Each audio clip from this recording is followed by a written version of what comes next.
educativo proporcional às crianças, como também ao próprio ensino, né? Então, a própria interassistência no desenvolvimento do aprendizado. Deixa eu só ajeitar aqui. Pronto, porque você estava gravando, né? Comecei Ok, agora a gravar, comecei agora a gravar. ok. Então, uma coisa que eu anotei alguma coisa que chamava a atenção. Ele botava assim: vivia como um mendigo para ensinar a mendigos a viver como homens. Então, era como se ele fosse, né? Ele estava vivendo naquela condição, mas era isso que proporcionava a ele poder conduzir esses meninos a serem realmente homens, né? E com isso, como ele tinha essa ideia era no campo, né? Ele tinha essa ideia da educação pela necessidade dessas crianças, então, de correlacionar indústria, agricultura e comércio. No entanto, ele não tinha habilidade prática sobre isso. Então, por não ter nem recursos para poder pagar alguém, para poder dar continuidade a isso, esse plano todo fracassou, né? Não, ele sozinho não dava conta disso aí. Então, apesar desse fracasso, ele continuou muito confiante, por conta dessa convicção, dessa certeza íntima que ele tinha. Ele dizia muito: eu não sei como, mas é isso. Né? Ele não sabia, mas sabia onde queria chegar. Então, ele conheceu a miséria desse povo e as suas causas. E ele foi alguém que se interessou, ele chama muito de pântano, de lamaçal, onde poderia ele adentrar e conhecer essas misérias. E, na época, tinha o algodão, tinha todo o contexto da burguesia, que era muito dísparo, um contraste muito grande. Né? E ele dizia muito, ele exaltava esse contraste, chamava as ganâncias do algodão, que era desse ensino socrático, burguês, diferente daquela realidade que ele se encontrava. E ele confessa, nessa primeira carta, que Leonardo e Gertrudes foi, na realidade, uma obra de impotência, né, que desnudou a impotência dele. Quem leu não compreendeu o que ele perseguia. Foi considerado como fosse assim, algo completamente irracional, né, as ideias que ele colocou em Leonardo e Gertrudes no começo. Isso gerou nele um mal-estar profundo. E ele sentia como se estivesse num naufrágio intelectual. E aí ele passou, mesmo assim ele persistia e continuou 3 anos, ele foi então se dedicar a escrever. E aí ele, investigando e escrevendo, ele escreveu um trabalho chamado Investigações sobre a Marcha da Natureza e o Desenvolvimento da Espécie Humana. O que é que aconteceu? Novamente, faltava sinapses aí nas pessoas, né? Naquele contexto, e foi um novo fracasso, como se fosse mais um reforço para detonar, digamos assim, a autoestima dele e mexer com essa certeza íntima que ele tinha. Mas aí, o que ele escreveu, ele correlacionava sentimentos em harmonia com as opiniões que ele tinha sobre direito civil e sobre a moral. Então, ele trazia, além do conteúdo do ensino, do que ele chama dos conceitos elementares, ele trazia já essa preocupação, tanto com o direito civil como com a moral. E aí, para ele, esse novo testemunho de impotência, né, as pessoas diziam assim: eu acho que você não sabia muito bem o que você queria escrever nesse livro. E para ele sabia o que ele queria, né? Só que as pessoas não entendiam. Talvez sim, ele não tivesse condições, porque era muito mais inspiração, né? A intuição que ele tinha, e as ideias ele não conseguia, digamos, traduzir, tornar compreensível aquilo para as pessoas. E ele dizia, então, que tinha algo que segurava muito ele, que era: eu quero ser professor de escola, eu quero ser mestre de escola, eu quero conduzir, dirigir uma escola. E aí foi isso que segurou para ele vencer essa impotência, até que surgiu, depois do problema todo que aconteceu em Stans, e aí ele foi convidado para ir para um outro local. E aí ele levou toda essa experiência que ele teve lá, de crianças com essas diferentes idades, ignorantes, que não compreendiam, e ele colocou que o mais importante é que ele não sabia exatamente isso, claramente o que ele fazia, mas sabia o que ele queria. Então, ele aprendeu a ensinar essas crianças por meio delas mesmas. Então, isso é algo que a gente, super atual, né, gente? Então, você aprender a ensinar as crianças, você vai ter a especificidade, a singularidade daquela criança de acordo com a necessidade dela, mesmo que você esteja trabalhando com uma turma grande. Então, só que ele trabalhava desse jeito, então era como se quem olhasse percebesse uma desordem. E aí ele percebeu que era necessário ter um ritmo. Então, é preciso que todo o grupo, mesmo naquilo que aparente ser uma desordem, tenha um ritmo. Então, ele enfatizou os princípios que eram necessários de fortalecimento exatamente desses conceitos elementares para fortalecer, para desenvolver a força intelectual das crianças, que aí é como se, depois que vencesse aquele gargalo, então essas crianças, elas já com essa força intelectual, elas intensificariam o processo da interassistência e todos iriam aprender. E isso ele disse que era notório na alegria, no entusiasmo das crianças a partir disso aí. Então, ele fez uma priorização nessas noções elementares e nesses princípios, nessa educação inicial.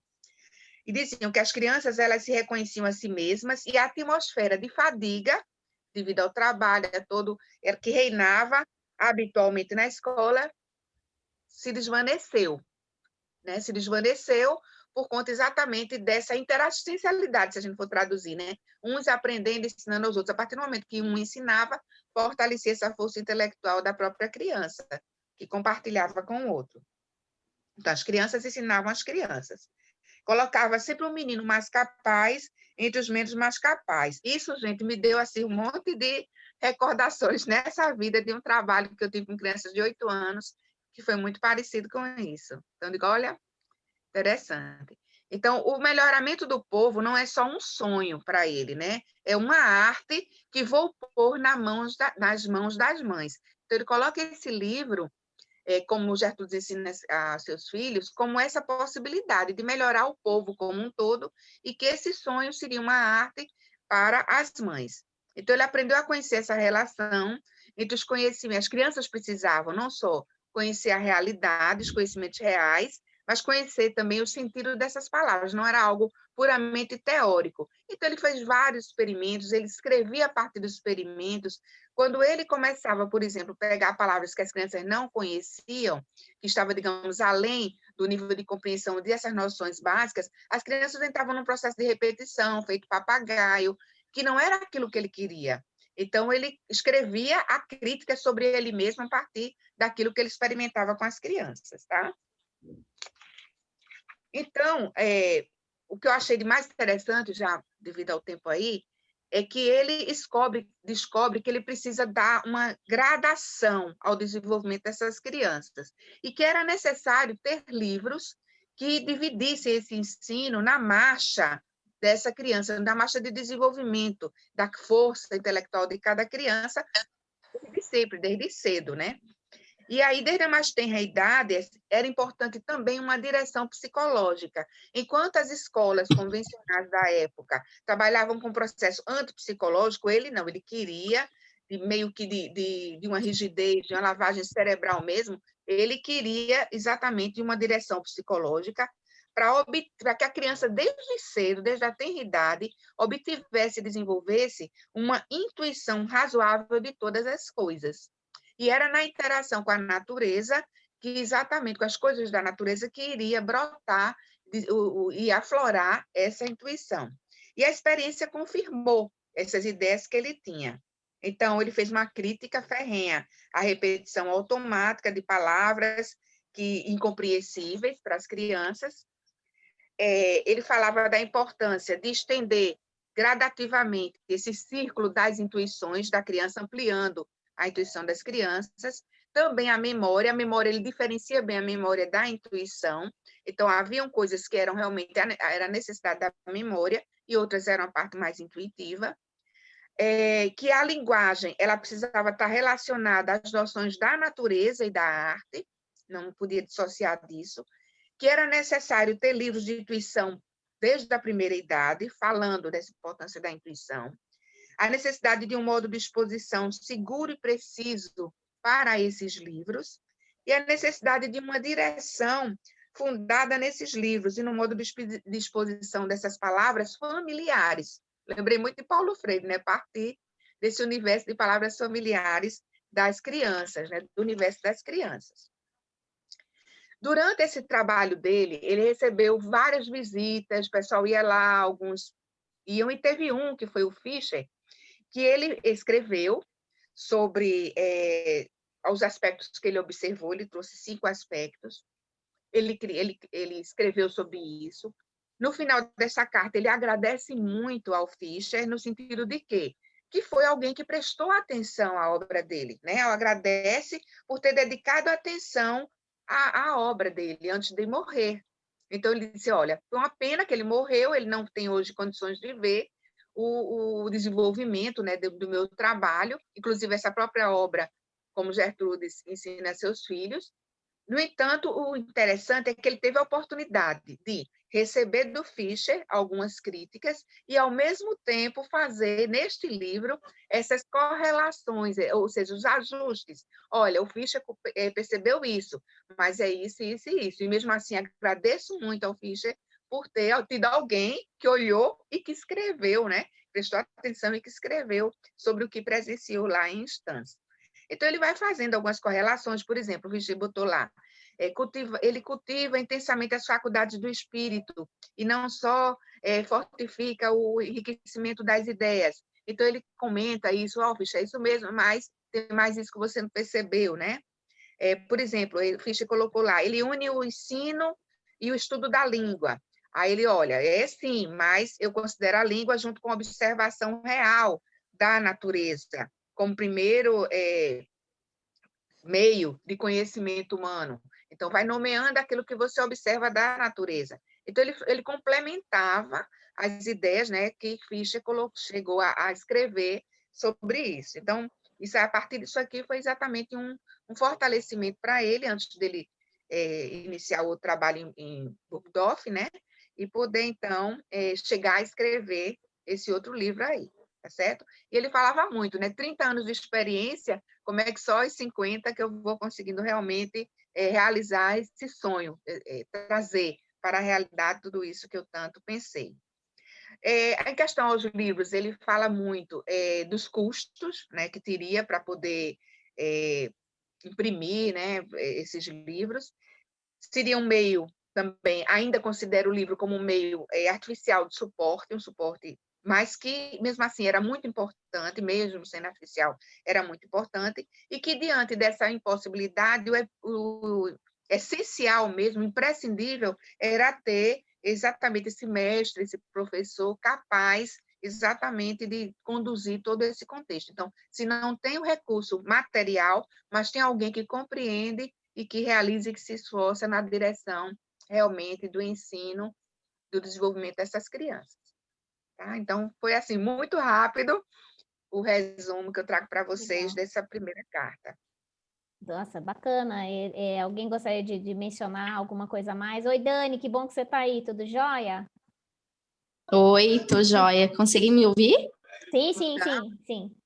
Eu acho que minha câmera tá desligada, né? Tá. Mas consegui chegar um pouquinho atrasada, mas vou participar. Ah, tá? que Mas bom, tô por aqui. Dani. Que bom. Ótimo, muito bem.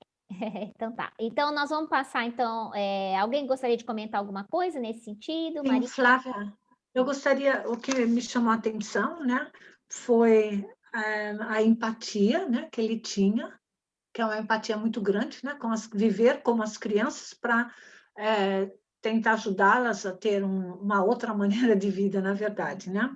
E também a autocrítica, né, de analisar essa autoanálise, poderíamos caracterizar como autopesquisa para a melhora, né? Quer dizer, ele mesmo elaborava as situações, os métodos, mas ele mesmo criticava. E se a gente pensar assim, voltar para a época, com as poucas possibilidades técnicas de se fazer isto, então aumenta, na minha visão, aumenta esse valor ainda. É meritório, né? Muito mais. E também um outro aspecto que eu achei muito interessante, apesar do fracasso, continuar, né? Eu acho que isso também é um momento que a gente pode trazer para um momento que a gente está vivendo, de pandemia, que a situação está muito difícil no mundo inteiro e que tira muita motivação de muita gente. Não é fácil manter as crianças motivadas, os jovens, né? E uma série os adultos também. Então, se fixar, ter essa habilidade ou esse trafor, né, de, apesar do fracasso, apesar das dificuldades, ficar ligado com os objetivos. Os objetivos E a ProEx, né? Tem que ter programação de vida, né? Você tem que ter objetivo na vida, né? A resiliência, né? O grande Resiliência. trafó dele é a resiliência. Mas a resiliência não seria Dá a volta por cima. poder suportar as dificuldades, mas o que eu quero falar não é somente de poder suportar as dificuldades, é uma coisa mais além, é manter os objetivos pessoais, manter o foco. Independente das dificuldades, seria, comparando com o momento que nós estamos vivendo, seria viver nessa realidade, mas daí apagar de vez em quando, mantendo os focos pessoais para depois dessa fase. Né? Isso mais assim que eu pensei. Ok, obrigada. Quer complementar alguma coisa, Leozene, com o comentário da Marisa? Não, acho que é isso mesmo. Como ela colocou, né? Resiliência e essa determinação, que aí a gente puxa para esse compromisso proexológico que é muito forte na gente, né? Compromisso que a gente tem com... Proex é o compromisso que você tem com você, né? Com mais ninguém. E aí que vem com essa força dessa intuição dele, né? Então, a gente supõe como hipótese que realmente era o contexto proexológico dele que pesava mais. Em suas manifestações, né? Certo. Muito bem. E a próxima, então, é a Silene, né? Vamos passar para a Silene. Então, agora são 10h40, né, no Brasil. É você, Flávia. Ah, sou eu? Essa sou eu? Ah, sou eu, é verdade. Estava vendo aqui, essa sou eu. Tá bom, tá ótimo. O meu ponto é o seguinte, eu já vou compartilhar com vocês, eu sempre faço o estudo em cima do próprio livro, não é? E eu vou fazendo as minhas marcações, e dentro dessas marcações, aquilo que eu considerei importante para poder compartilhar, não é? Com vocês. Deixa eu compartilhar aqui. Aqui, todos veem? Sim? Todos veem? Sim. Essa é a carta 2, não é? Então, o que acontece nesse contexto de carta 2? O que está acontecendo é que Pestalozzi precisa de ajuda, né? Lógico, já que teve todo esse fracasso, ele precisa de uma ajuda, e ele vai encontrando instrutores no meio do caminho. Então, é Cruci, Tobler e Bus, né? Ajudaram a preservar a empresa, porque ele realmente precisava de uma força a mais aí dentro do trabalho que ele estava querendo para a implementação da sua pedagogia, não é? Ou da sua prática, né? E dentro disto tudo, aí eu vou mostrando o que me chama a atenção. De novo, a figura de Fischer, né, que é um colaborador dele, que posteriormente vai realmente dessomar, não é? Vai morrer. Ele sabia fazer perguntas às crianças sobre todos os assuntos. Então, o que eu gravei dessa parceria toda, não é? A Pestalozzi, ele observava, ele queria pessoas que trabalhassem com ele, que conseguissem fazer com que o projeto dele, lógico, desse certo. E isso era realmente buscar, né, uma agulha no palheiro, quer dizer, quem que haveria de estar suportando, né, dando ênfase àquela estruturação toda, não é? Então, o Fischer era uma dessas pessoas que ele observava, que conseguia fazer com que as crianças, porque eles adotavam o método socrático. Mas qual que é o problema do método socrático, de acordo com Pestalozzi? Porque Pestalozzi, já que ele se tornava muito inseguro com relação a isso. Porque se eu vou fazer perguntas às crianças sobre determinados objetos ou sobre determinadas situações, as crianças menores, elas não vão saber por quê, porque o universo delas ainda é muito limitado. Como é que ela vai conseguir falar sobre um determinado assunto ou saber definir algumas coisas se ela não tem no arcabouço dela aquele conhecimento?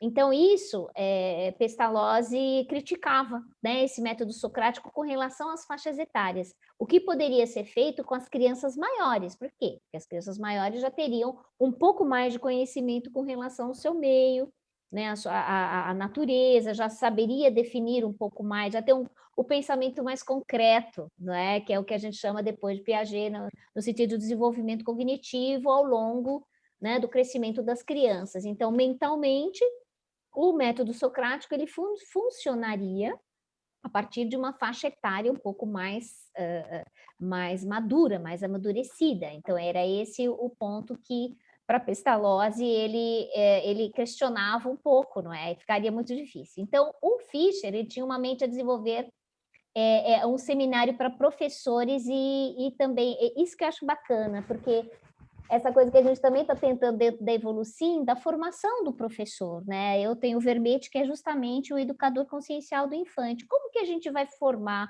esse professor que vai tratar das crianças de uma maneira mais holística, de uma maneira mais integrativa, não é?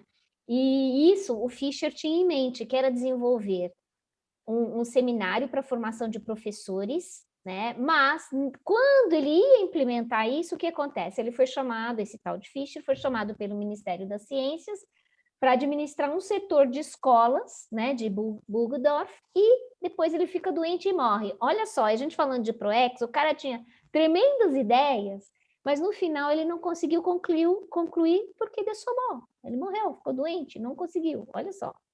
E aí a coisa, lógico, que vai se estender um pouco mais para frente, Pestalozzi prossegue, como a Leozane falou, aquela coisa da resiliência, quer dizer, não para e vamos em frente, não é? Então vamos tocar o barco para frente e ele consegue aqui, logicamente, fazer toda uma crítica, no caso do ensino catequético, né, em relação à religião, proporcionando às crianças uma visão de um Deus justo e não vingativo. Então, aqui desse lado religioso, então, o Pestalozzi ele queria que as crianças tivessem uma outra postura com relação, ou questionamentos em relação à figura desse Deus, né? Em contrapartida a realmente a forma religiosa e catequética de imposição. Então, isso é um ponto também muito interessante a gente observar, por isso que as crianças se tornavam ou gostavam de estar ali, ou que a Leozane falou, não tinha o peso da escola, né? Porque elas tinham uma certa liberdade, e essa liberdade conquistada, ou essa autonomia, vinha muito por causa desses princípios de Pestalozzi, né? Nesse sentido de que ele fazia com que as crianças questionassem as coisas e vivessem as situações da natureza de uma maneira mais livre do pensar. Ao mesmo tempo que é questionadora, ela ao mesmo tempo ela fazia com que as crianças pensassem, não é? Na página 58 e 59, existem 6 pontos principais da metodologia de Pestalozzi. Eu acabei não colocando todas elas, mas porque ele fala do ensino, por exemplo, da matemática, né, do ensino das partes geométricas como forma de meio da criança saber desenhar antes de saber escrever. Então, ele tinha esse princípio, por quê? Porque a natureza da criança, ela não vai escrever palavras imediatamente, ela vai ouvir as pessoas falarem e vai produzir a fala. Então, já que é uma forma natural, é assim que para Pestalozzi seria a forma natural do desenvolvimento e do incentivo, ou seja, trabalhar a oralidade da criança a princípio, né?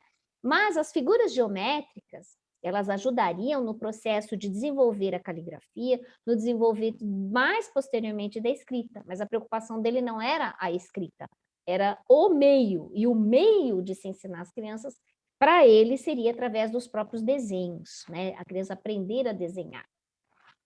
Então, e um princípio que foi o ponto 5, na verdade eu coloquei ponto 1 aqui, mas o ponto 5 desses 6 que ele desenvolve, ele fala o seguinte: a verdade que advém da intuição é aquilo que importa, né? Então, é a verdade que advém da intuição. Então, para ele, como a intuição era importante, era um princípio importante de aprendizagem, né, de utilização, a verdade, ela vem dessa intuição. E aí, um pouco mais para frente, acho que na parte da Dani, né, que é o capítulo 5, que é muito bacana, né, assim, eu achei bem interessante, que é essa correlação de como desenvolver os princípios, quando eu vou analisar um objeto, qualquer coisa que era colocado, porque para ele era importante a análise dos objetos que as crianças tinham a princípio, né, no seu campo visual, não só visual, mas você tinha que ver aquele objeto e usar todos os seus sentidos que a natureza te deu para você saber o que é aquele objeto.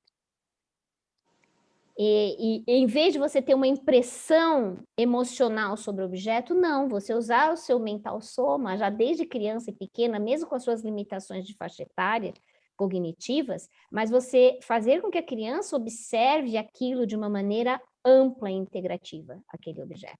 E dali, aquele estudo daquele objeto vai fazer com que a criança, então, tenha essa uma verdade mais, né? Não adianta você mentir para ela ou falar, não, não é assim. Ela vai virar para você e falar, não, mas olha aqui, ó, o objeto é assim, ele é quadrado, ele tem isso, ele tem aquilo. Então, a criança, ela começa a ampliar a sua cognição através de fatos, de coisas realmente concretas, mas com uma percepção aguçada, isso que é bacana, aguçada dessa percepção, para que realmente ela consiga desenvolver o seu lado de intuição através dessa observação, né? Eu acho isso muito bacana.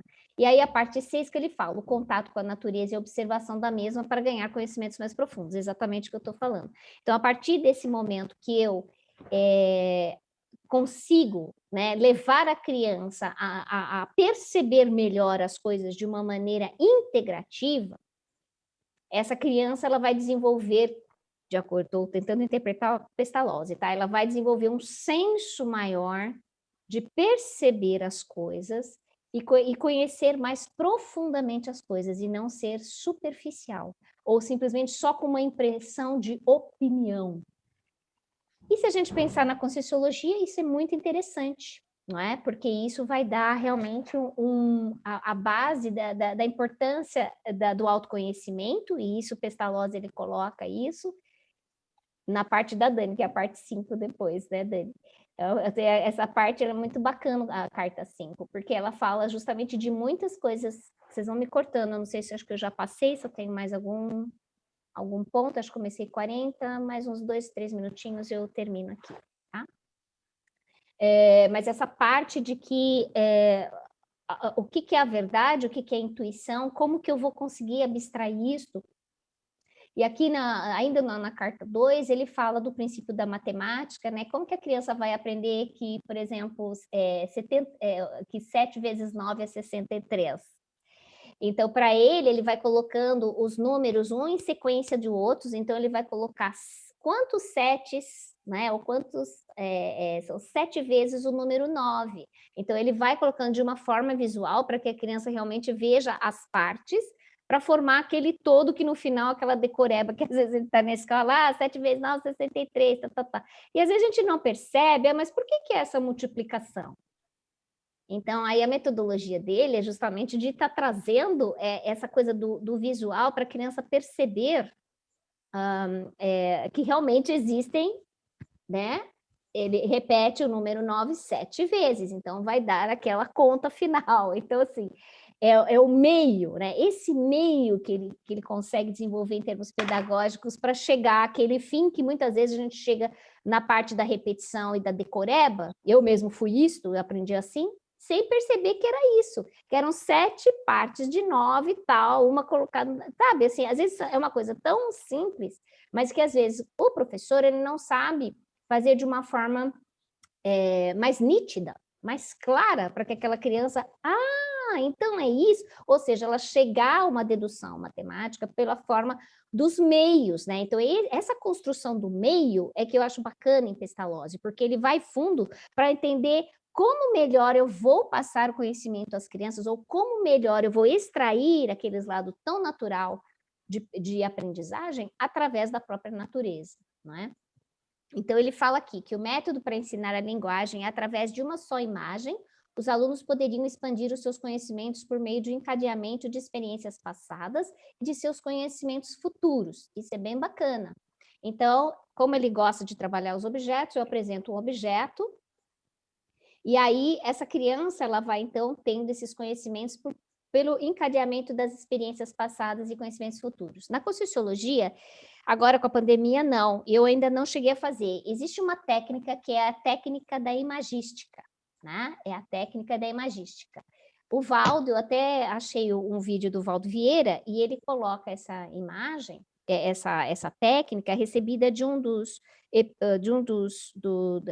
das consciexes, né, que seria um serenão chamado australino, que deu essa intuição para ele, que ele pegasse 200, que eu pegasse um objeto, colocasse na frente da pessoa, e a pessoa tem que descobrir 200 características desse objeto. Isso é uma técnica que estava no CAEC, lá em Foz do Iguaçu, para ser desenvolvida. Então, me veio à cabeça... Né? É uma prova, chama Prova da Imagística. E o australiano ainda disse para ele, você pode juntar 200 objetos, e para cada objeto tentar ficar na frente daquele objeto e encontrar 200 características.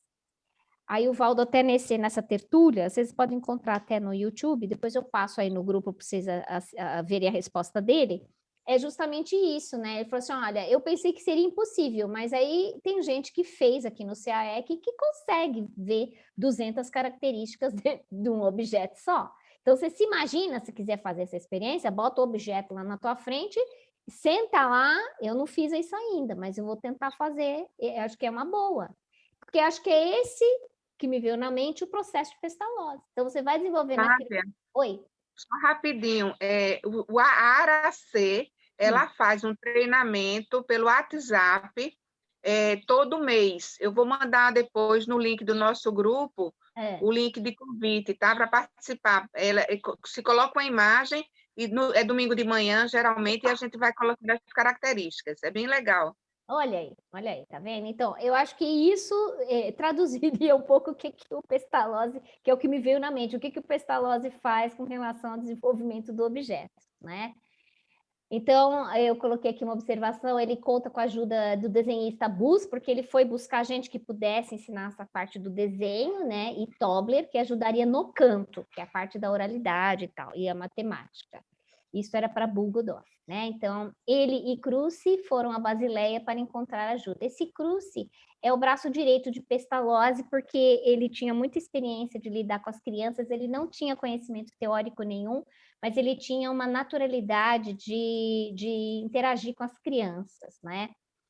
Esse Tobler, que ele foi buscar, não é? Ele foi um preceptor, né, de 5 anos de uma família distinta, né, distinguida aqui no espanhol. Então, só para terminar, ela é um pouco lenta a coisa aqui, mas o Fischer, ele realmente ajudou bastante, como a Leuzene falou, o Pestalozzi em muitos pontos, não é? E foi colocando em prática muitas coisas, não é? Aqui ele fala do ensino socrático, daquele problema todo. O Fischer mesmo, ele tinha essa condição de realmente interagir com as crianças de uma forma bastante questionadora, né? Usando o método socrático, e o Pestalozzi tinha uma forma também, assim, com as crianças mais velhas, de saber lidar com as crianças, né? O Fischer mesmo, ele fala aqui, né? Sobre o método de Pestalozzi, de pressentir que ele poderia chegar, né, por outros meios, a um resultado que ele buscava. E aí, porque o Fischer sentia algumas dificuldades algumas vezes, e aí ele analisava o Pestalozzi, dizendo assim, eu acho que eu fui muito sistemático e científico, e o que o Pestalozzi usava aquilo de uma maneira mais, sem dificuldades, mais natural. Então, o Fischer, ele foi aprendendo um pouco mais com o método de Pestalozzi a ser um pouco mais solto, né? Dentro do aspecto do ensino com relação às crianças, né? Ele fala aqui, o que me atraiu principalmente no método era formar, né? Isso que eu achei bacana, formar de novo as mães para o que a elas havia sido evidentemente destinadas, né? Pela natureza que era. Então, ele também tinha essa ideia de fazer um curso para mães, né? Mas aí ele morreu, né? O Fischer morreu e ele não conseguiu. Por isso está tudo entre aspas, porque o Pestalozzi pegou todos os pensamentos do Fischer e colocou no livro aqui, entendeu? Então, tudo que o Fischer falou dele está tudo no capítulo 2 aqui, né? Então, só para um ponto interessante aqui, né? Só para terminar, é o seguinte, que Pestalozzi, para ele, a simplicidade era uma coisa muito importante no ensino, né? E muitos educadores, a gente sabe, não é? Que lidam com essa forma do conhecimento progressivo. Você aproveita o que a criança traz do seu arcabouço, e pela Conscienciologia a gente sabe que são as ideias inatas, são as vidas passadas, mas ao mesmo tempo você respeita aquela limitação cognitiva naquela faixa etária que ela tem, não entuchando coisas para ela repetir, não colocando coisas para ela realmente ser, que não absorver, porque senão ela repetiria aquilo de uma maneira como o papagaio, como foi falado, e ela não absorveria os conceitos, né? Então, essa simplicidade de não colocar as coisas todas despejadas em cima da criança, isso é um aspecto muito importante dentro da metodologia do Pestalozzi, não é? É isso. Acho que seria isso, gente. Alguém gostaria de colocar alguma coisa? Flávia, Sim. Quando você falou dos números, das partes, né? Sim, você é matemática. É a soma, né? É a soma. É importante, talvez. Também é a soma, É a exato. soma, não é somente as partes, mas a relação de um número com o outro, para daí, né, para a criança ter essa ideia. Você mais do que ninguém, né? Pode dizer como que você desenvolve isso, né, de uma maneira... Mas sabe que eu comparando, né, com o ensino no Brasil, do que eu conhecia quando morava no Brasil, né? Não posso falar atualmente, não sei como que funciona, mas na Alemanha é construído de uma forma assim sensacional, eu acho, assim, no primário, sabe? Eles vão assim mesmo, tem passo a passo, e aí entra também o método da Montessori, né? Que eu acho que também ela se firmou em algumas coisas do Pestalozzi. Nós vamos escutar ela um pouquinho. E aí ele aqui nas escolas eu fico assim impressionada como que isso é construído, sabe? De uma forma bastante... porque eu quero transportar para vocês é o seguinte, eles fazem de uma maneira bem construtiva, é uma arquitetura, e o sentido disso é para dar bases para as crianças, para poder fazer contas rapidamente, sem ajuda de alguma coisa técnica. E isto continua também no ginásio, mais tarde, até que quer dizer, mesmo entrando, daí chega uma época em que a escola distribui Taschenrechner, como que chama, calculadora para as crianças, né? E dependendo do nível, é diferente cada uma. Agora, mesmo assim, os professores aqui, principalmente do ginásio, dão muito valor que eles façam as contas de cabeça. Mas para fazer isto, elas têm que ter aprendido muito bem no primário toda essa arquitetura. Lógica, né? Muito, assim, muito interessante mesmo, né? Só para complementar, porque eu pensei, e um outro ponto que você falou, que ele achava que as crianças não tinham essa parte cognitiva ainda, né? Eu me lembro que o professor Wald falava, né, que o cérebro desenvolve até os 26 anos, né? E aqui houve uma modificação no ensino, no ginásio, eles comprimiram, e aí só posso falar da parte matemática, das outras eu não sei, mas a parte matemática, eles também adiantaram algumas coisas, porque se iam comprimir, mas não poderiam comprimir tanto, porque as crianças ainda não teriam compreensão suficiente para absorção. De entender. Então, teve que levar isso em consideração. Lógico. E, eles comprimiram um pouco, e daí muitas crianças tiveram bastante problemas com isso, porque ainda não tem esse amadurecimento para poder pegar essa parte cognitiva da matemática, não? Exato. Okay. Muito bom. É isso aí. Flávia, eu quero só complementar dizendo que você fez eu fazer as pazes com Pestalozzi, tá? Foi muito bom eu fazer, eu participar. Então tá bom. Agora estamos amigos. Ai, que bom. Depois Quanto você me... ao ensino aqui do Brasil... pode falar. Não, eu queria depois entender depois outro momento, que coisa que fez você fazer as pazes. Agora eu acho que eu entendi mais ou menos qual que é a linha de pensamento dele. Mas só complementando aqui, assim, no Brasil, é incrível como todos esses pensadores, esses educadores, trazem uma coisa assim que parece tão simples de fazer, né? Só que na prática, aqui no Brasil, está tão distante de acontecer, e é coisa assim de anos, né? De estudos de anos que até hoje a gente não vê. Né? É muito difícil você colocar isso, não é difícil, né? É difícil você implementar isso com todas as leis, né? Enfim, num planejamento, assim, em sala de aula, porque aqui a gente pensa muito na questão do conteúdo, né? Encher, né, a criança de conteúdo, né? Mas não de forma integral ela não aprende, né? Dani, só para uma curiosidade, eu dou aula de matemática. No momento, não, por causa da pandemia, né? Mas aulas particulares. Agora, sabe o que às vezes eu faço? Quando as crianças têm muita dificuldade de entender essa arquitetura que é feita aqui, eu pego coisas do Brasil, sabe? Daí eu pego as nossas técnicas que funcionam assim. Daí aí eles aprendem que funciona assim e depois, devagarinho, eu volto na arquitetura, que como é construído. E para algumas crianças, eu deixo por isso mesmo. E com isso elas conseguem passar a fase difícil. Eu cheguei à conclusão que, às vezes, não é o ideal para todas as crianças, mas, de qualquer maneira, é excelente. Exatamente. E eu acho que é uma pena que no Brasil não tenha esse tipo de desenvolvimento. Você sabe se no Brasil é fixado isto no ensino francês?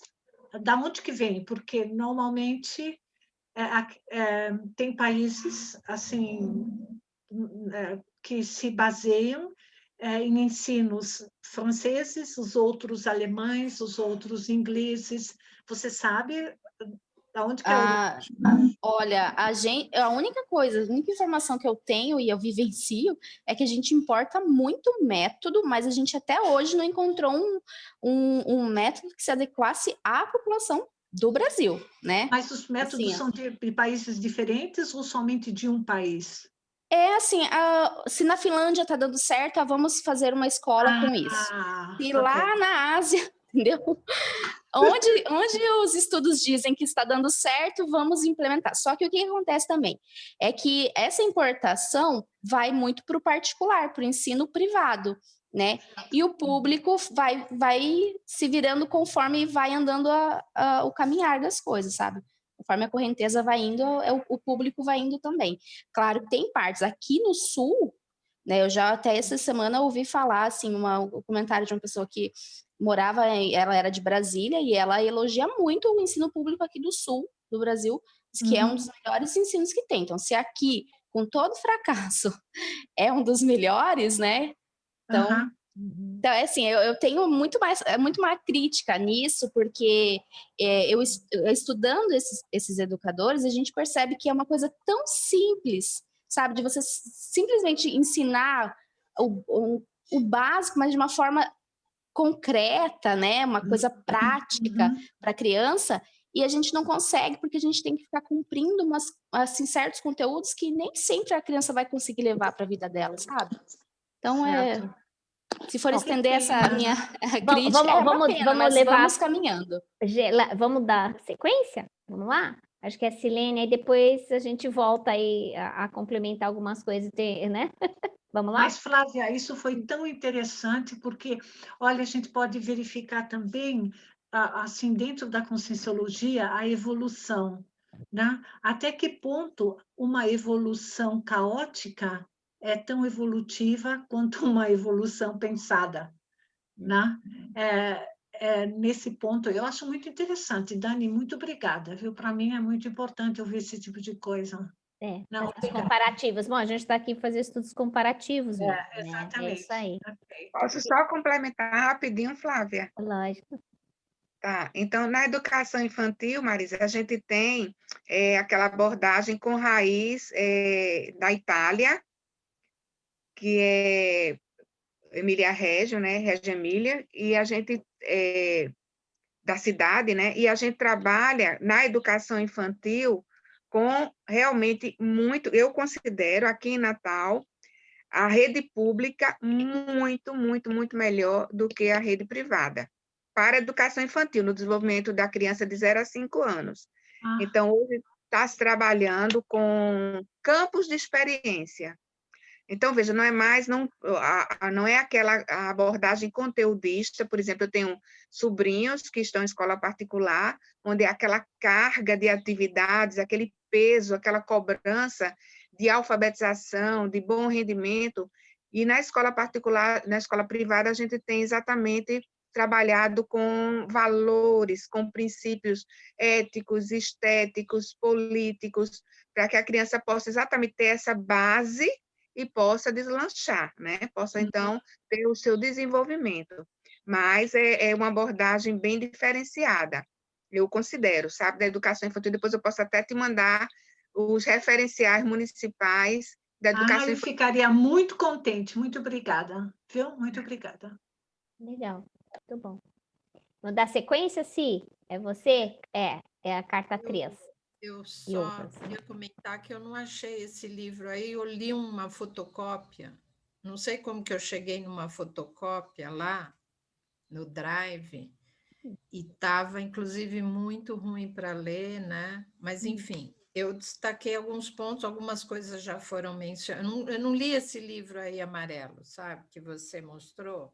Eu não achei esse link. Mas ele estava no Drive, está em espanhol. É como Gertrude ensina seus filhos. Eu li um fotocópia lá em espanhol. Eu acessei uma fotocópia espanhol, mas estava tudo assim. Eu vi que você criou um outro link, né?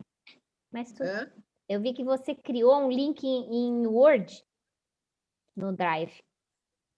Eu? É. Bom, enfim, depois eu tento entender por que eu não li esse livro aí, que está bem melhor que o meu Xerox que eu acessei. Aqui, ó, ele tá aqui, ó. É como Gertrude ensina seus filhos em espanhol. Esse aqui é o nosso Drive. Aí você gerou aqui, sim, ó, não sei se sem querer, gerou um arquivo em Word do PDF. Do livro, então. Do livro. Então, por isso que ficou horrível. Bom, eu vou tentar trazer algumas coisas, algumas ideias já foram pontuadas, né, em relação também ao que a gente já falou a outra vez, né? Eu vou destacar algumas coisas aqui rápido para tentar ver o que complementa, digamos assim, né? Ou tem uma formulação mais complementar ao que já foi falado, né?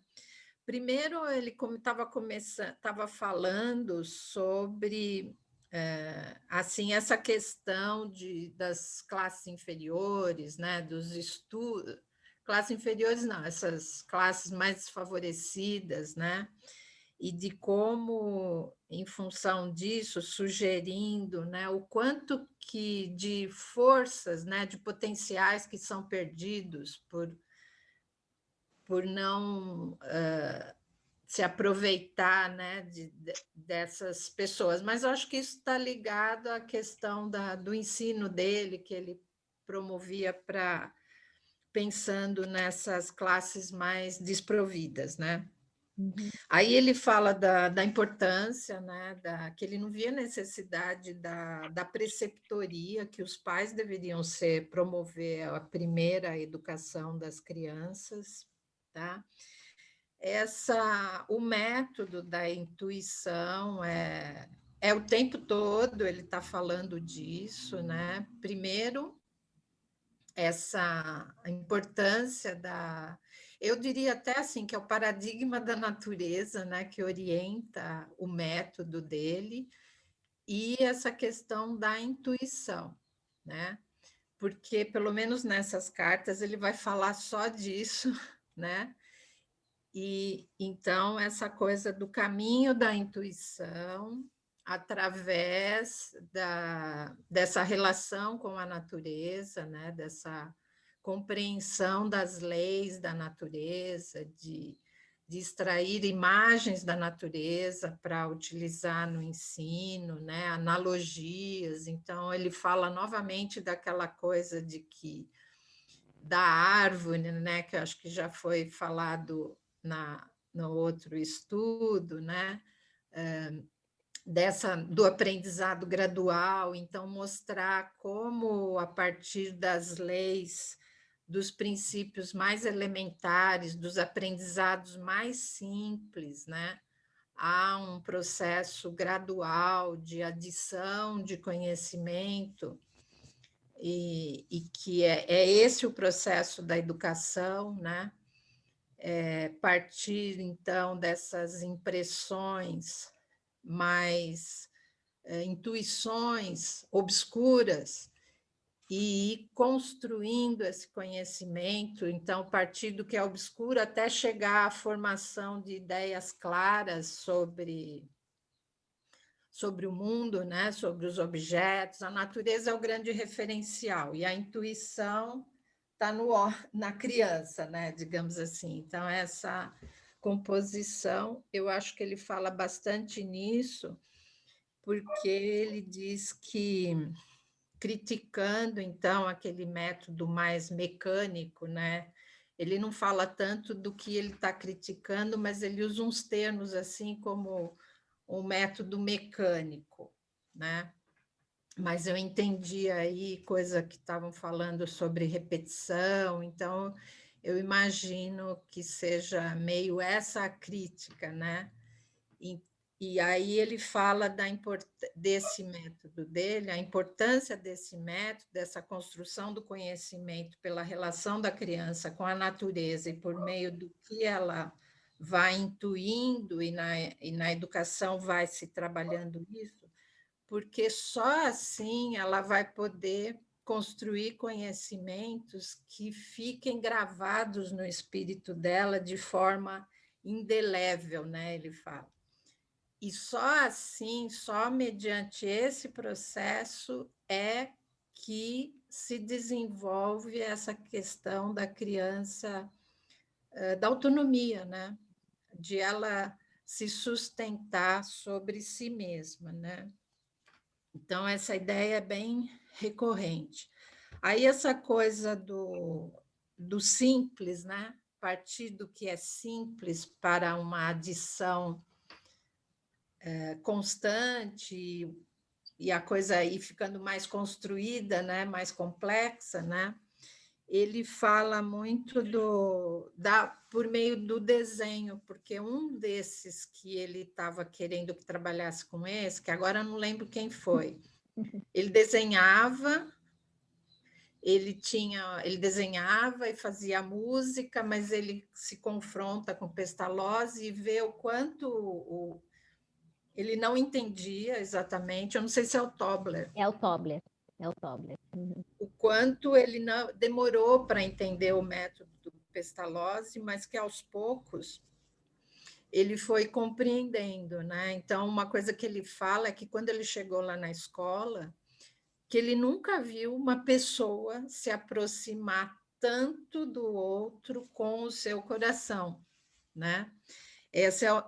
Isso foi um ponto de surpresa para ele. O outro ponto é que, embora ele mencione uma completa desordem ali no espaço, ele diz que chamou muito atenção também o quanto ele começou a perceber a criança detida por um largo tempo sobre alguma coisa ali que ela estava fazendo, né? Uhum. Então, esse foi um relato, acho que é do Tobler mesmo, né? Mas aí tem uma boa parte da carta 3 que ele vai discorrer sobre o método do desenho para mostrar essa valorização do aprendizado a partir do simples, né? Então, ele dizia que para a criança chegar a compreender o que é um objeto, tem que partir das linhas, dos ângulos e dos arcos, uma coisa assim, para ela entender, né, que então é esse gradual, alguma coisa assim, né? Ou se não, e que esse princípio deveria estar no ensino de todas as coisas. Por exemplo, ele fala assim, na questão da linguagem, né? Por exemplo, do som à palavra, da palavra à frase, da frase às vias, digamos assim, para entender ideias, né? E clarear ideias claras, né? Então, essa coisa do gradual tem muito a ver com a questão que ele, depois, no final, ele fala aqui que a maturidade, ele procura extrair tudo isso da natureza, né? Essas leis de desenvolvimento gradual, né? Por isso ele fala daquele modelo lá da semente, que na semente tem uma árvore, que na árvore tem a semente. Então, ele compara isso com o desenho e tal. E ele fala, então, que essa descoberta dessas leis da natureza, então, a mesma coisa é com o homem, né? De descobrir, há um prolongamento, digamos assim, né? Então, isso se daria também com o desenvolvimento da natureza humana, né?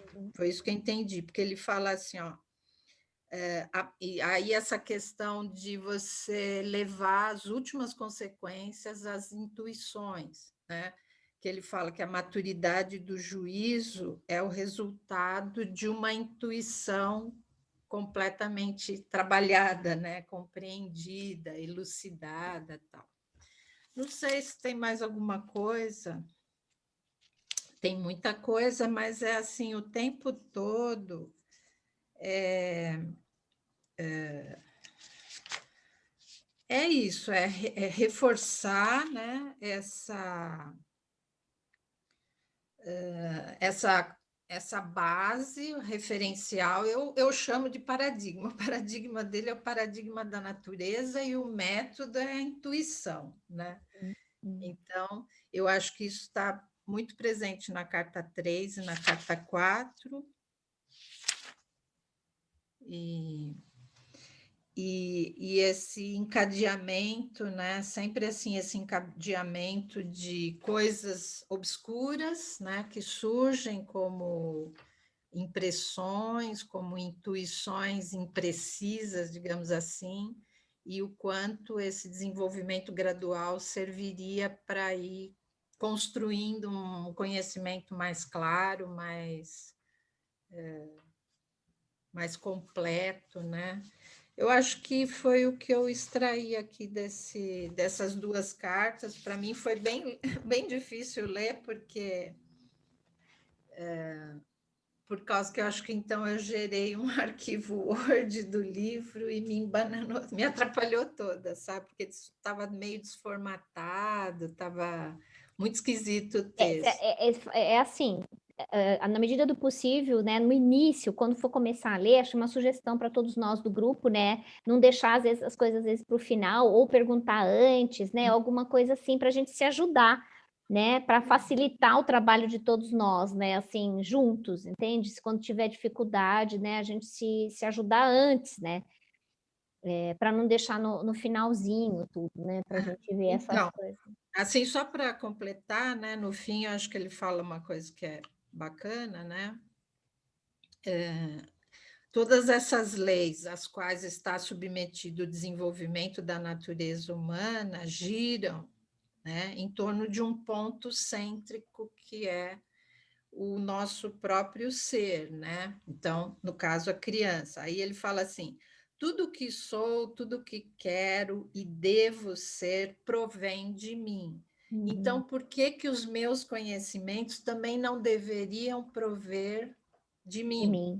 né? Então, transpondo aí para a questão da criança, né? Então, essa ideia do valor do conhecimento da criança está naquele conhecimento que ela constrói, né? Silene. Não que ela recebe simplesmente do exterior, né? Como essa perspectiva aí de uma educação mais conteudista, né? que se fala. Então, acho que era isso. Então, eu acho que, na verdade, talvez, não ele, mas o Rousseau também, né? Assim, a base dessa educação de que a criança que tem que construir o seu próprio conhecimento, né? Silene, Oi? você falou muito da intuição, né? Ele deu algum exemplo de como ele usou essa intuição para fazer alguma coisa? Não, ele não deu exemplos aqui, não. Porque está se falando muito dessa intuição, né? Mas Acho que eu vai ter pensei mais outras pessoas acho que daí vão podem. falar sobre isso. Ok. E também uma pergunta que talvez eu tenha dormido no ponto. Ele classificou em idades, porque no jardim de infância as crianças começam com desenho, né? Não, aqui nessa carta ele não fala. Do outro livro, eu já esqueci o outro que a gente leu, se ele chega a fazer Eu as também não me faixas, lembro né? Eu não se ele lembro. divide em idades. Não, Mas é diferente de comênios, né? Na verdade, é É. todo mundo misturado. Só que tem aquele ponto que a Leuzene falou, que os outros, os maiores, ajudam os menores, entende? Então, assim, é isso que é legal. É isso que é legal, é o processo integrativo das faixas etárias, todos juntos e misturados. Todo mundo, Se faz agora muito aqui na Alemanha, no momento. você vê? Isso é Isso. Aí pestalozzi. ele fala de que é necessário aquele livro que ele idealizava, que precisava ser impresso para o desenvolvimento dessa intuição desde a primeira idade, que ele chama de 0 a 3. Então, já nessa faixa, já era importante o despertar dessa intuição. E essa intuição, ela surge exatamente na interação com a natureza. O que eu consigo interpretar é como se fosse os questionamentos, os porquês, né? E as respostas que as próprias crianças trazem a partir dessa interação com o meio, né? Vamos dizer, a criança, sei lá, observa, sei lá, o crescimento de uma planta, por exemplo, né? Então, ela pode formular algum entendimento dela de como aquela planta vai crescer, ou a borboleta, será eu, né? E aí ela pode trazer uma impressão, assim, uma Tem um exemplo impressão errada, né? tem um exemplo interessante na carta 5, né? Que é a parte da Dani. Então, aqui não tem... Que ele fala da preguiça, entendeu? Qual que é o termômetro interno nosso, né? Entre a preguiça e a curiosidade. Porque a criança tem o lado da curiosidade presente, mas também tem o lado da preguiça. Achei tão legal isso. Então, um controla o outro. São forças internas que a gente tem e são naturais. Então, a criança é impulsionada pela curiosidade de conhecer as coisas, mas também tem um certo momento que ela se cansa. Ela não quer. Então, como é que fica? Como é que a gente fica dentro dessa dualidade? Tudo é duo dentro da gente. É aquela coisa do anjinho, né? Dos altos assédios que a gente tem, porque a gente tem essa... E eu achei muito interessante esse exemplo que ele dá. Então, já que existem as forças são assim dentro da gente, é aí que a gente tem que se conhecer. E aí, de novo, que a Silene falou, e ele reforça na carta 5 também. Autoconhecimento é primordial. Eu não consigo entender nada externamente. Mas o autoconhecimento é outra coisa. Não, né? assim, no sentido do que vem de interno, não, de autoconhecimento de si. Ele fala aqui, eu acho que já dando a sequência, porque já é a próxima, né? Que é a carta 5. Se a Dani quiser falar, e se ela lembra de alguma coisa que quiser falar, é o que eu li e fiz aqui o apontamento. Então, assim, ele simplesmente fala isso. Quanto maior o número dos sentidos nós empregamos na investigação da natureza ou das qualidades de um objeto, tanto mais exato é o conhecimento que adquirimos deste objeto. Porque ele fala assim, aquilo que as emoções exacerbadas que vêm de externo, elas não dão visibilidade do real, do verdadeiro.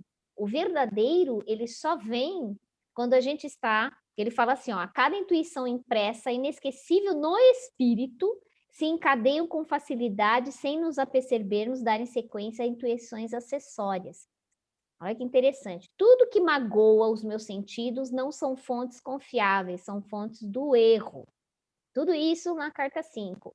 A essência do objeto é mais forte que as suas qualidades. O mecanismo da nossa natureza interior nos conduz espontaneamente de verdade em verdade com relação ao objeto. Ao contrário, se as qualidades variáveis nos causarem uma impressão mais forte que as características essenciais, este mecanismo da natureza faz cair em erro. Olha que interessante. Então, existem mecanismos aí de exacerbação que ele consegue, ai, que lindo, é que não sei o quê, entendeu? Então, se você tem uma exacerbação sobre alguma coisa, ele não está indo direto com a essência do objeto. Ele está vindo como uma forma exterior do seu contato emocional com a coisa. É o que eu interpreto, tá? Então, não é simplesmente uma tradução emocional da coisa. A gente tem que ir mais fundo para pegar o valor daquela coisa como essência, porque a essência ela é verdadeira. Por isso que ele fala, né? Que a verdade ela advém da intuição. É muito doido essas coisas dele. Ele é muito profundo nessas coisas. É muito profundo. Ele é muito profundo nisso. Agora, aí a gente tem que ver com as nossas próprias experiências, até também nos estudos da Conscienciologia, porque não adianta, eu não consigo me abrir com a minha parapercepção, com o meu parapsiquismo, com tudo que está à volta, se eu não conhecer profundamente os meus traços forças e meus traços fracos, fardos, que eu correlacionei isto com essa parte de pestalose. Então, assim, é o conhecimento interior. Então, eu só vou conseguir ter sucesso em tudo que eu realizar se eu realmente me conhecer todas as minhas potencialidades e as minhas fraquezas. A partir daí, o mundo, ele começa, a gente não julga mais as outras pessoas, né? Porque a gente tem tudo dentro da gente, né? Flávia, se a gente fosse esperar conhecer tudo primeiro para depois ter sucesso, a gente não faria nada, porque é uma evolução, a gente vai se desenvolvendo. Sim, é uma forma ampla que eu disse, Marisa, mas é nesse sentido de uma análise profunda, de autoconhecimento, para a gente tirar as distorções cognitivas. Porque as distorções cognitivas são aquelas coisas que a gente pensa que é certo. Por quê? Porque vem de pai, vem de mãe, vem de outras vidas, e são crenças que a gente vai tendo dentro da gente, e que isso é perigoso no sentido de descobrir a verdade real das coisas. E o que o Pestalozzi está falando é a essência, ele quer que a gente entre nessa essência de uma pureza mais profunda que a gente tem dentro da gente, sem as máscaras, sem aquilo... Sem achismo, né? Sem aquele achismo que a gente já traz para pesquisar. Para se defender, para atacar, que é o animal. É um animal. Então, existem essas coisas da natureza também dentro de nós, que é o que ele fala, mas é que esse mecanismo que ele fala da natureza do erro, né? Que quando vem uma impressão muito externa, cheia dos julgamentos e dos achismos, isto não é o verdadeiro. Então, isso para nós é muito importante, porque quando eu conheço alguém, quando eu estou numa situação, o fato de eu julgar, isso é certo, isso é errado, sem uma análise mais profunda das coisas, nos leva ao erro realmente, porque às vezes é uma impressão da verdade, e não é a verdade, porque eu só estou tendo uma ideia falsa das coisas, porque eu não vou... É uma ideia a partir das suas próprias vivências, né? Exato. É uma ideia que a partir de você, né? Não do outro. Não do outro. E às vezes a gente pode ter algum erro nesse processo, né? Oi. Você sabia que uma das maiores dificuldades que a gente encontra com a formação de professores para que conduzam ideias avançadas em relação à educação, não estou nem falando das ideias da Conscienciologia, é exatamente isso que você falou, é que a gente tem uma tendência a insegurança, né? Até de maneira inconsciente, mesmo fazendo a formação com conceitos mais avançados, a gente tende a repetir as experiências que a gente teve na educação quando a gente era criança. Então, a gente está trabalhando com os professores, eles fazem os cursos, quando a gente vai observar nas escolas, eles têm uma tendência a repetir aquele comportamento que a professora que ele teve com ele. Então, até a gente levar, a gente tem que fazer um trabalho não só de formação teórica, mas uma formação que conduz a esse processo de autorreflexão. de autoconhecimento. É o que a gente chama de meta reflexiva da reaprendência, né? É a reflexão, é a meta-reflexão, né? É a reflexão em cima da reflexão. Até onde eu estou levando, exatamente, essas crenças que estão lá no meu inconsciente, de quando eu fui criança, de como eu fui educado, para a minha prática pedagógica. Né? E aí a gente vê que fica uma incoerência entre as ideias que eu tenho e a minha prática, aquilo que eu consigo trazer, né? Em relação à questão da intuição, não há intuição sem o processo da percepção dos sentidos que ele fala, né? Então, quanto mais a gente aguçar a nossa percepção, a criança com a energia mais solta, a gente fazendo a correlação, ela vai perceber o não percebido pelos sentidos, né? E aí pode vir todo esse processo multidimensional também. Bacana isso, é bem legal. Eu sei que nós estamos no nosso horário, mas se vocês puderem, se vocês todos concordarem, a gente pode avançar um pouco ou não, aí vai depender, porque eu tenho a Carol que estudou, tem o Saulo que estudou, entendeu? Que já passaria para frente, né? O que vocês acham? Dá para a gente sustentar mais uns 15 minutos, 20 minutos, para a gente encerrar, para ter a Carol e o Saulo? Me dá. Tudo bem? Tudo Sim, bem? Por mim seria ok. Ok. A Lúcia fica à vontade, Lúcia, se você tiver que sair e tudo, a Lúcia só está presenciando, mas se você está gostando, fique. Se quiser falar alguma coisa, você está com o áudio cortado. Se quiser falar alguma coisa, fique à vontade também. Dani, o Saulo, tudo bem, Saulo? Gostando e bastante, viu, Flávia? Ai, que bom, então venha, volte. Tá joia. E é isso aí mesmo, o nosso ensino aqui, né? Pois é, a gente tem que questionar tudo, né? Tem que questionar todos os lados, né? Essa coisa da formação é bem isso mesmo, né? Carol, você que também é assistente de escola, vamos lá. E aí? Assim, eu também inicialmente tive alguma dificuldade em perceber o que era a intuição, que Pestalozzi sempre fala, né? Pronto, ou seja, é dos métodos, o método dele, principalmente é isso que é a intuição. Então, percebi que a intuição, pronto, tem a intuição exterior, digamos, a intuição sensível, que é aquela que leva a criança a ter a capacidade de observação, né? Pronto, é a capacidade de observar. E é esse o papel do professor, fazer com que a criança tenha a capacidade de observar. E depois tem a tal intuição interior, que é a capacidade de raciocínio, ou seja, a capacidade de observação vai elevar a capacidade de raciocínio. E ele fala também, depois entra, não sei se eu posso já falar da minha parte, pronto, da carta, eu vou fazer assim um resumo, porque também não temos muito tempo, assim, muito rápido do que eu percebi. Então, para Pestalozzi, há 3 elementos do saber, né? Pronto, que é o número, a forma, que é a minha parte, sim, e é a palavra. Pronto. A forma, lá está, é a parte da intuição também, da observação, porque todos os objetos concretos são representados por esses 3 elementos do saber, digamos assim. Então, tem a forma. A criança observa a forma e, a partir da forma, ele cria, então, o ABC da intuição, que depois a arte de medir, não é? Sim, a arte de medir, a arte do desenho e a arte de escrever. Pronto. Ou seja, através da arte de medir, vai levar a arte do desenho, né? Ou seja, a criança ele vai apresentar, pronto, através do traço, vai aprender a geometria, pronto, que depois aprende ao desenho, e quando aprende o desenho, já fica fácil para a criança escrever. Pronto, e não vou me prolongar muito, mas depois eu posso mostrar também e partilhar, porque ele explica como é que trabalha essa parte da medição, né? Digamos assim, essa arte que ele chama mesmo de arte, da arte de medir, através de quadrados, de linhas, de ponto, depois vem a curva, não é? Depois lá está, a partir daí a criança sem dar conta, basicamente, já está no desenho, pronto, sem pensar muito, né? Já está no desenho e depois já está a escrever. Pronto, eu achei isso também muito...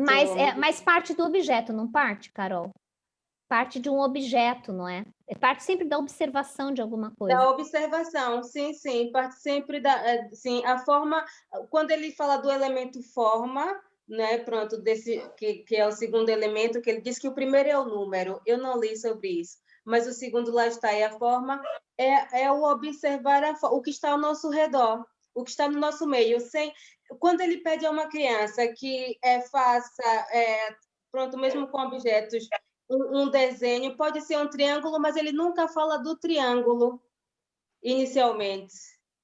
Pronto, a criança, depois é que vai apresentar, pronto, a criança vai descobrindo. Sim, sim. É mais ou menos isso, e não queria me prolongar muito, porque depois também tem o Saulo que leu aí mais... eu sei que ele leu, acho que a carta 6, né? O seu era 7, né? Eu acho, a né? minha era 7, exatamente. Eu fiz você falar primeiro, porque o Saulo já vai emendando tudo, pode falar da 6. Eu acho que a ordem das cartas, eu acho que não vai modificar muita coisa, não sei, aí o Saulo vai dizer para nós, né? Porque aí ele vem na sequência. Ok, foi muito bom, Carol. Vamos dar Mas eu achei interessante isso, perceber o que era a intuição, ou seja, a intuição exterior e sensível, que é a capacidade de observação, e depois a intuição interior, que é do raciocínio. Uma coisa leva a outra. Primeiro observamos, depois vamos criar o raciocínio. É isso mesmo.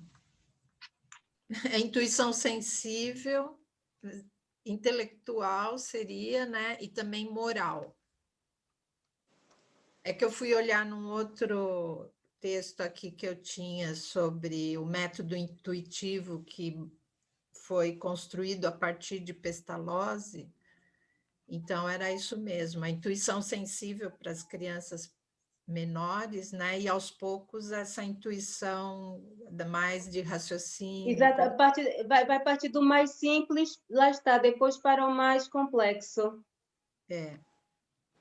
Desculpa, era só um complemento.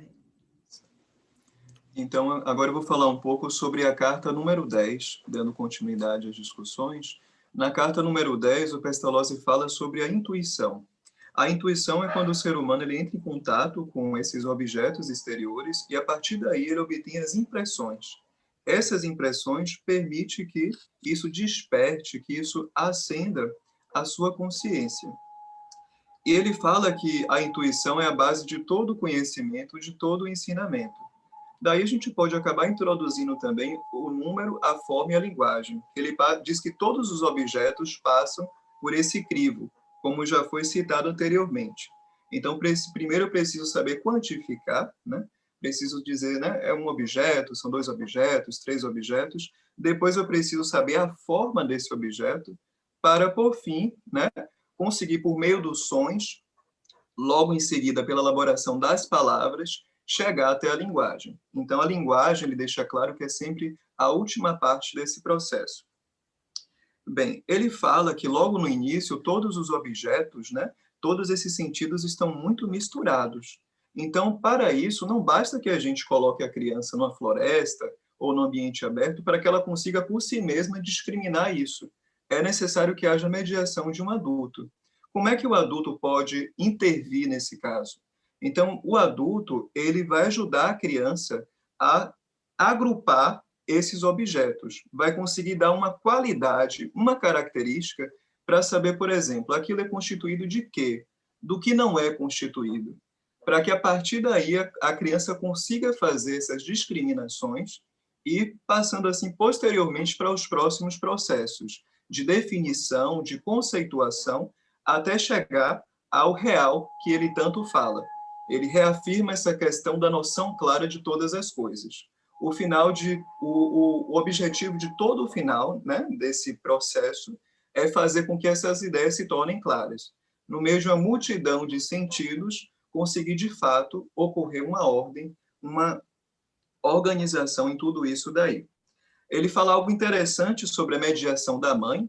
A mãe ela acaba se guiando pela natureza, só que de um modo involuntário.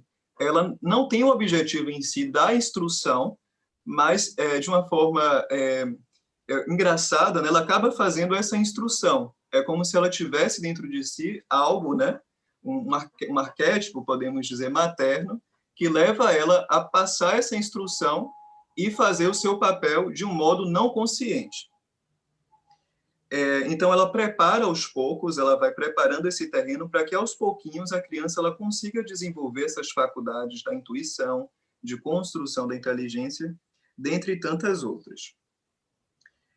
Uma das críticas que o Pestalozzi faz à educação da época é que era uma educação muito voltada para a construção da palavra, era um conceito muito de julgar. Então, por exemplo, o que eu consegui entender disso é que a pedagogia do Pestalozzi é muito voltada para a observação, para a contemplação, ao passo que naquela época se tinha uma visão muito utilitária em relação à natureza. Só para exemplificar um pouco, quando eu estudava um objeto, eu me perguntava de que modo isso pode me servir. Digamos que um chapéu, um boné. Então, isso vai servir para colocar na minha cabeça para me proteger contra o sol. Ao passo que eu perdia o valor em si do objeto e a inter-relação dele com outros objetos. Lógico que eu posso comparar um boné com óculos, com um acessório para o nosso próprio corpo, né, com uma vestimenta, algo assim. Então, eles focavam muito num valor isolado daquilo e não qualificavam, não descreviam aquele objeto em si com a sua qualidade intrínseca. Foi essa a observação que eu fiz nesse sentido. Bem, indo para a carta número 13, ele fala um pouquinho sobre a questão do amor a Deus. Para que o ser humano chegue nesse estágio, em primeiro lugar, ele precisa entrar em contato, né, com o coração, com o sentimento do amor, com a confiança, com a gratidão e com a disposição à obediência. Antes da gente conseguir chegar até a Deus, é preciso que a gente passe, né, e transfira isso para o nosso próximo. Ele até cita a seguinte frase: quem não ama seu irmão, a quem se vê, como poderá amar a Deus que nós não estamos vendo? Então, mais uma vez, reafirmando aquele propósito, é necessário sempre começar daquilo que está mais próximo para, aos poucos, ir se distanciando para chegar ao mais complexo, que nesse caso seria Deus. E aí é interessante que ele introduz que esse germe do amor, ele começa na relação entre a mãe e o bebê. A gente pode ver a mãe como sendo um espelho para o bebê. É aquela figura que ele se inspira. Ele quer ser igual à mãe. Ele ama quem a mãe dele ama. Ele ama quem se parece com a mãe. Então, a mãe é a porta dele, né, para que ele consiga introjetar esse germe do amor e, posteriormente, comece a desenvolver tantos outros conceitos, dentre os quais a obediência. Antes da obediência, ele introduz a qualidade da paciência. É necessário, por exemplo, que na relação mãe-bebê, desde o momento que o bebê espera para se amamentar, desde o momento que ele espera que a mãe pegue ele nos braços, ele exercita essa paciência para posteriormente obedecê-la. De acordo com a visão psicanalítica, a gente pode dizer que o bebê ele tem muito uma relação dual. Ao mesmo tempo que ele tem uma postura um pouco agressiva, ele quer agredir a mãe, quer sugar todo o leite, uma visão bem utilitária e muito relacionada à sua própria necessidade, ao mesmo tempo ele ama aquela mãe. E isso faz com que ele acabe entrando em um conflito, né? Então, aquela mãe que se mostra suficientemente boa, que supre todas as suas necessidades, logicamente, com o passar do tempo, a criança vai criando uma imagem positiva dessa mãe, o que, por certo, lhe conduzirá para a obediência de uma forma respeitosa. E aí, aos pouquinhos, a criança vai percebendo que a mãe não existe unicamente para ele e que ele não existe também unicamente para si. Ou seja, ele percebe que o mundo passa a ser uma extensão da sua mãe. Ele passa a ver essa figura da mãe na própria figura do mundo, das pessoas, e posteriormente ele transfere essa imagem para Deus. Já no último capítulo, que é a carta número 14, ele fala que o primeiro ensinamento da criança nunca deve vir da razão, da cabeça. Ele diz que esse primeiro ensinamento deve vir sempre do coração, do materno. É necessário que se apresente o mundo à criança não como ele é, ou seja, um mundo muitas vezes injusto, violento, agressivo, mas a gente tem que apresentar o mundo a essa criança de acordo com os olhos de Deus, ou seja, um mundo em que nós consigamos ver Deus em todas as coisas, até mesmo a criança vê Deus em si mesma, como um grande sol no qual dentro dela brilha, né, esses raios fulgurantes. Então, o objetivo é fazer ver o amor universal em todas as coisas. E aí é bem interessante, só para concluir, que esse vínculo roto em relação à mãe, né, essa partida da criança para fora de casa, para fora do lar materno, no sentido simbólico, ao final ata-se de novo. Por quê? A criança agora, com essa visão mais madura de mundo, levando esse amor para o seu próximo, ele retorna para a mãe, só que agora num sentido muito mais profundo. Então, ele fala que ele passa a amar a mãe agora mais do que antes. Então, ele aprende a viver não apenas para si mesmo, mas também para a humanidade. Para fechar, então, a gente pode introduzir aí o conceito da maxifraternidade, fazendo também a correlação com o ideal policármico que deve guiar a nossa natureza.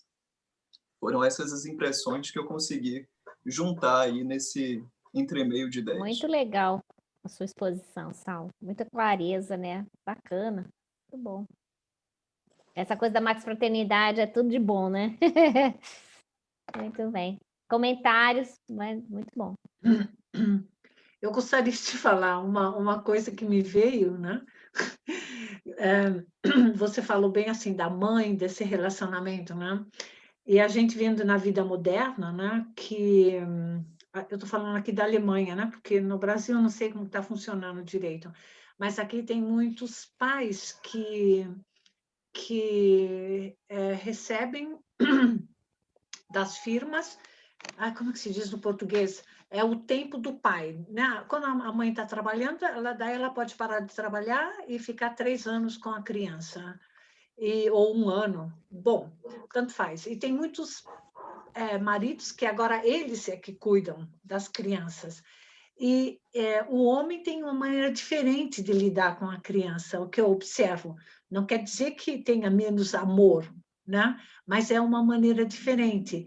E, às vezes, quando eu vejo assim esse tipo de comportamento, eu fico pensando, sabe, o que pode isso influenciar, né?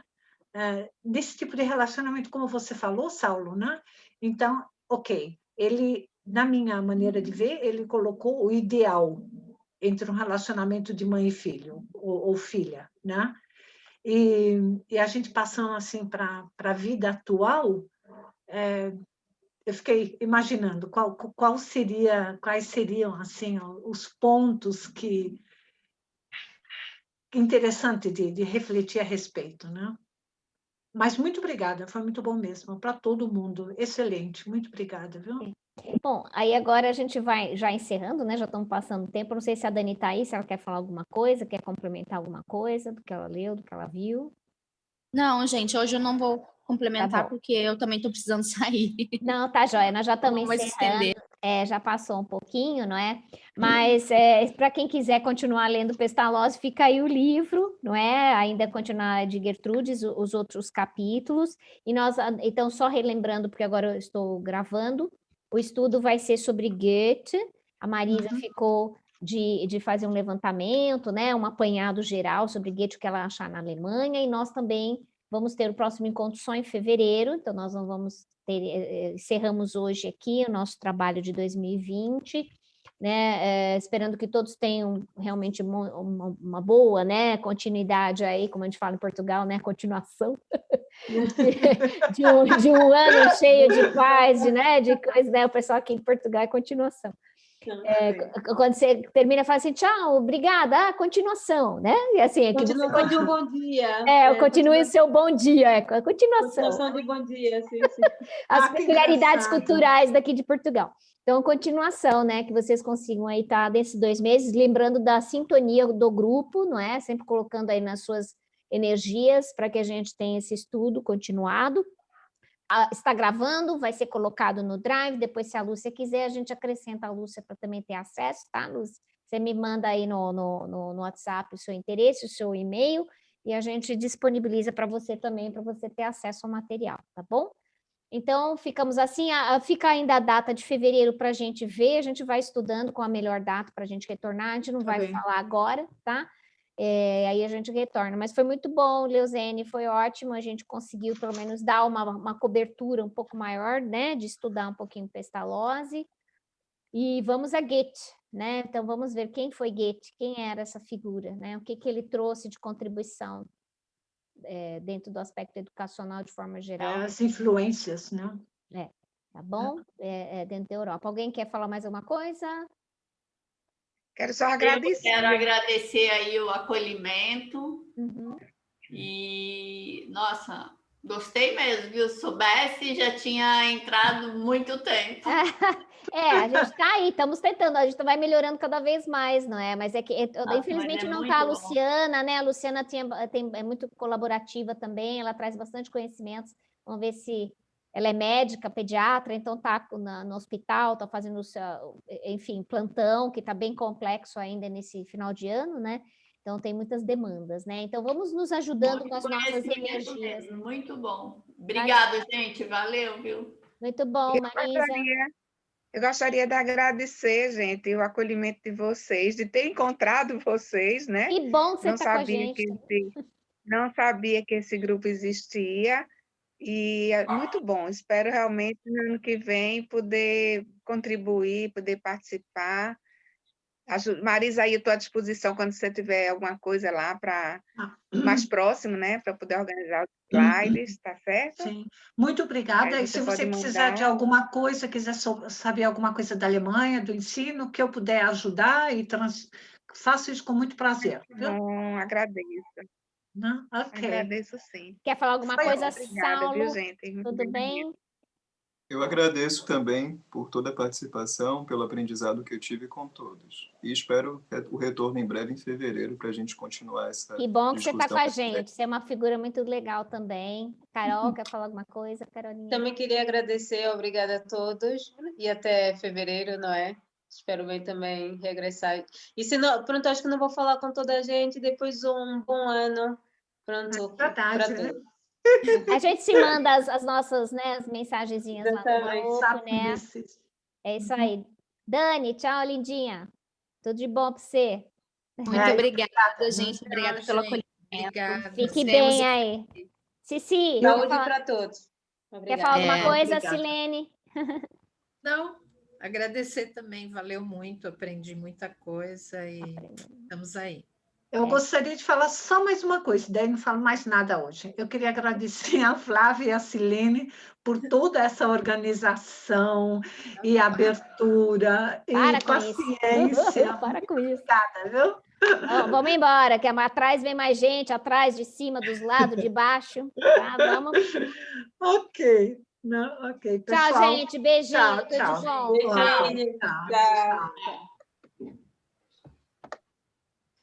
Pode sair.